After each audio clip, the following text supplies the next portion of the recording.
Kimbá vai com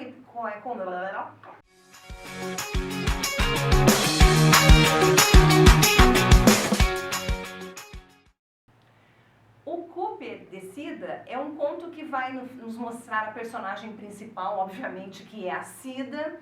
E a Cida vai ser, assim, um estereótipo dessa mulher da contemporaneidade. Ou seja, uma mulher que não tem tempo para nada. Ela faz as coisas tudo muito correndo, ela faz 1000 coisas ao mesmo tempo. Só para quem não sabe, Cooper é corrida. A única hora em que a Cida se sentia livre era na sua corridinha matinal pelo calçadão. Esse conto, ele se distancia um pouco dessa temática de desigualdade social, de violência, porque a Cida é uma mulher de classe média. Ela trabalha, ela tem muitos afazeres e no final da tarde ela dá a sua corridinha. Um dia, quando ela estava correndo ali, ela começa a observar o mar e alguém que estava nadando. E aquilo chama muita atenção dela. E a partir daí, parece que ela tem uma revelação. Cida, para que você corre tanto?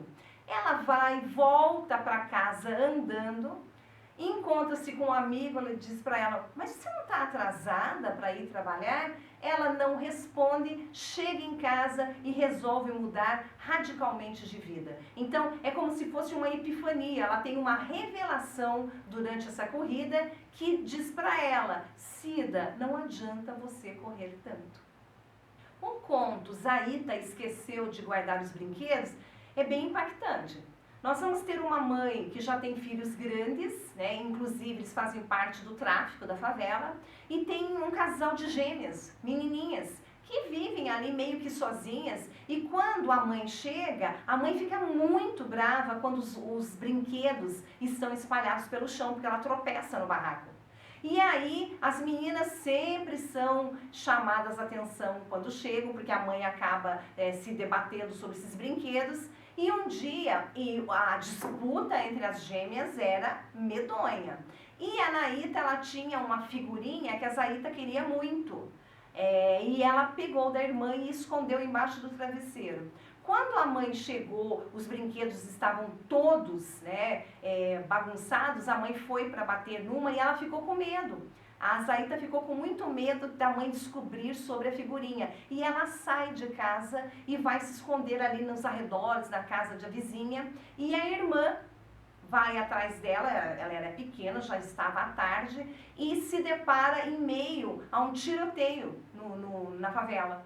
E a irmã, então, a Anaíta, ela vai ser assassinada e a Zaita vai carregar esse peso para o resto da sua vida por ter roubado a figurinha e isso acarretou na morte da própria irmã. Aí nós temos a violência novamente como temática principal das relações sociais que se estabelecem no mundo.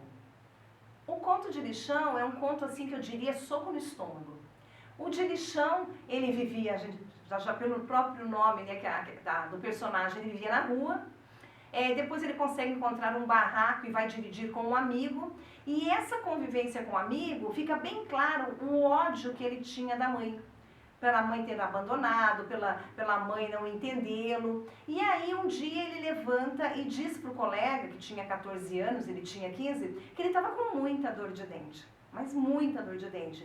E no decorrer do dia, essa dor vai se espalhando. Ele começa a ter dor de ouvido, ele começa a ter dor de barriga, e quando está mais no finalzinho da tarde assim, ele começa a sentir sangue e pus pela boca.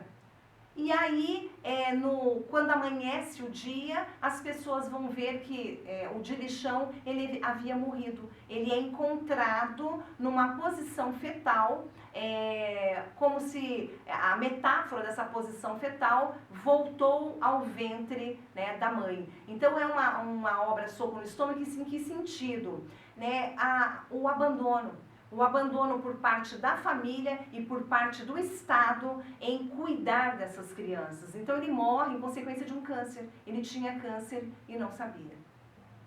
No Biar o Menino, junto com a irmã, todos os dias eles saíam para vender amendoim no sinal.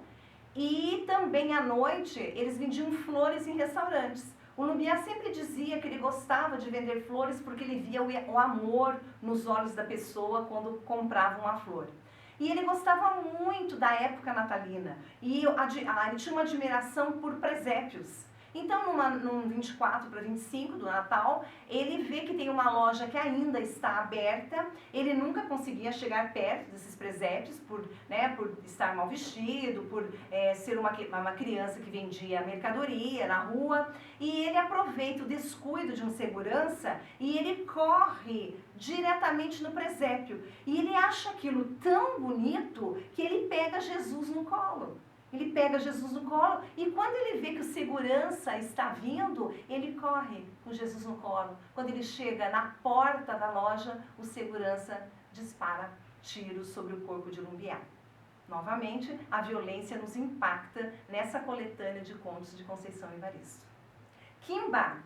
O conto Quimba vai contar a história de um adolescente que convivia com jovens classe média no Rio de Janeiro, ele surfava, ele participava de algumas festas, ele tinha um porte muito bonito, ele falava muito bem, articulava bem as palavras e ele fica amigo de um jovem de classe média chamado Gustavo.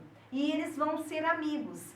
E o Quimba e o Gustavo começam a gostar de uma mesma mulher, que é a Beth. Então se forma um triângulo amoroso entre Quimba, Gustavo e Beth. Só que o Quimba fica muito desconfiado, porque na hora das relações, o Gustavo queria ficar mais com o Quimba que com a Beth.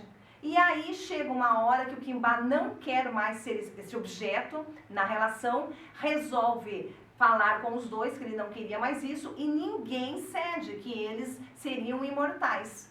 Como Quimba não sabia como sair dessa situação, um dia ele prepara um drink, coloca veneno nos 3 drinks e eles acabam tomando e os 3 acabam morrendo. Quimba não sabia, adolescente que era, como sair dessa situação. Seria mais ou menos o enredo de Romeu e Julieta. Em Ardoca é um conto que vai ter a personagem Ardoca, que é uma pessoa, um senhor, que ele se irritava muito com o som do trem. Então ele morava perto de uma estação de trem a vida inteira, desde pequeno, escutando o movimentar-se do trem. Um dia ele resolve passear de trem no chão do trem. Parece que o barulho é mais aguçado ainda do contato do trem com o trilho. E aí ele se mata no chão do trem. Então ele faz ele vai premeditar essa morte, já que isso acompanhou toda a sua vida. Esse barulho do trem o acompanhou diariamente durante sua vida, deveria estar presente também na hora de sua morte. Então se trata de um suicídio. O conto A Gente Combinamos de Não Morrer é o conto mais estruturado na questão de narradores. Nós vamos ter um conto que os narradores eles se alternam. Ora é um narrador de primeira pessoa, que é a Bica ou Dorvi, que falam, que são os personagens, e ora é um narrador que está presente na cena. Então, atenção na estrutura do narrador dentro desse conto. Então nós temos narradores múltiplos, ou seja, vários narradores que nos contarão a história. São várias partes dessa história, como se fossem cenas de cinema, acontecem em vários momentos dessa história, e a história de Dorvi e Bica. São jovenzinhos, eles acabam de se juntar, de se casar, e estão esperando o primeiro filho. E aí acontece que Dorvi, ele se coloca em trabalhos, em ações perigosas. Bica sempre fica esperando ele voltar para casa. A mãe de Bica, ela quer fugir daquela realidade de tráfico de drogas, de violência na favela, então ela mergulha no mundo das novelas. Então, quando a coisa está pegando fogo lá fora, ela fixa o olhar na televisão. Aí nós temos uma crítica, fechar os olhos para aquilo que acontece na realidade. E aí, um dia o Dorvi resolve ir cobrar um serviço que ele não havia recebido. Ele vai atrás dessa pessoa e acaba sendo assassinado. Bica, quando chega a ela essa notícia, ela começa a escrever né, nós temos a noção, mais ou menos, que quem nos conta essa história é a escrita de Pica. E no final aparece que escrever é sangrar. Então a gente consegue entender que essa história é tecida sob o olhar dessa escritora Bica, né, que também é personagem dessa história.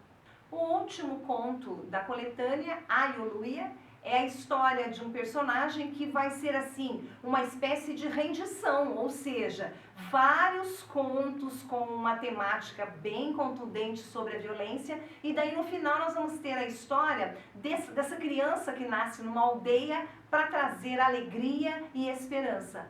Aioluia, no dialeto africano, quer dizer alegria. Então, o porquê desse conto vir, né, não tem uma narrativa propriamente dita, diz que ele nasceu para ser a alegria da aldeia. Com isso, a Conceição Evaristo nos deixa a crença que as coisas podem melhorar, que a ancestralidade negra, as pessoas, né, podem ter uma esperança que algum dia, algum desses descendentes que foram escravizados, eles terão uma mudança no seu padrão de vida. E aí a obra termina numa espécie assim de apaziguar o nosso coração, já que todos os outros contos foram muito pesados. Quando Aioluia nasce, vem junto com ele a esperança que esse país um dia será um país de igualdade social. Então, a obra Olhos d'Água, escrito pela Conceição Evaristo, a Conceição Evaristo, ela é uma escritora que ela era empregada doméstica. Ela sofreu muito em casas de família, com a opressão, sofreu com a falta de dinheiro, e aí ela consegue, assim como Aioluia, ela consegue sair dessa situação e vencer. Ela estuda letras, faz mestrado em letras, doutora em letras e hoje ela é professora universitária em cursos de letras. Então nos traz, né, essa esperança de querer lutar para sair da opressão. Pessoal, deixa um like aí se você gostou, para que o nosso canal possa, né, estar sempre aí ajudando você nessas dúvidas suas sobre literatura. Até a próxima!